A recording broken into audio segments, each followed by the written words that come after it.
ಕೃಷಿ ಆಫೀಸರ್ ಒಬ್ಬರು ಒತ್ತಾಯ ಮಾಡಿ, ನೀವು ಪಪ್ಪಾಯ ಕೃಷಿ ಮಾಡಿ, ಒಂದು ಹೊಸ ಕೃಷಿ, ಅಡಿಕೆ, ತೆಂಗು, ಕಾಳುಮೆಣಸಿನ ಜೊತೆಗೆ ಒಂದು ಎಡೆ ಇನ್ಕಮಿಗೆ ಇರಲಿ ಅಂತೇಳಿ ಅವರು ಒತ್ತಾಯ ಮಾಡಿ ಒಂದು ಪ್ರೋತ್ಸಾಹವೂ ಆಯಿತು. ಒಂದು ಅವರಿಗೇನು ಇದು ಮಾಡಲಿಕ್ಕೆ ಅಂತ ಹೇಳುವ ಹಾಗೆ ಅವರ ಟಾರ್ಗೆಟ್ ಮುಗಿಸ್ಲಿಕ್ಕೆ ಏನೋ ಗೊತ್ತಿಲ್ಲ. ಒಟ್ಟಾರೆ ನನಗೆ ಒಂದು 100-150 ಪಪ್ಪಾಯಿ ಗಿಡ ಕೊಟ್ಟರು.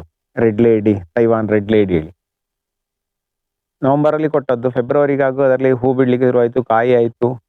ಹಣ್ಣಾಗ್ಲಿಕ್ಕೆ ಆಗುವಾಗ ಮಾರ್ಕೆಟಿಗೆ ಹೋದರೆ ಮಾರ್ಕೆಟ್ ಇಲ್ಲ. ಎಲ್ಲರೂ ₹5 ₹10 ಕಿಲೋಕ್ಕೆ.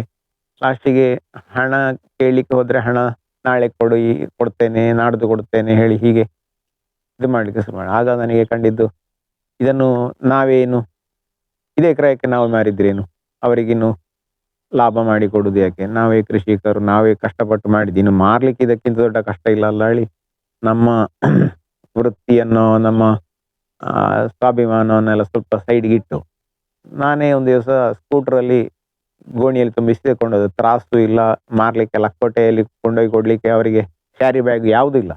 ಹಾಗೆ ತಗೊಂಡೋಗಿ ನಿಂತದ್ದು ರೋಡ್ ಸೈಡು.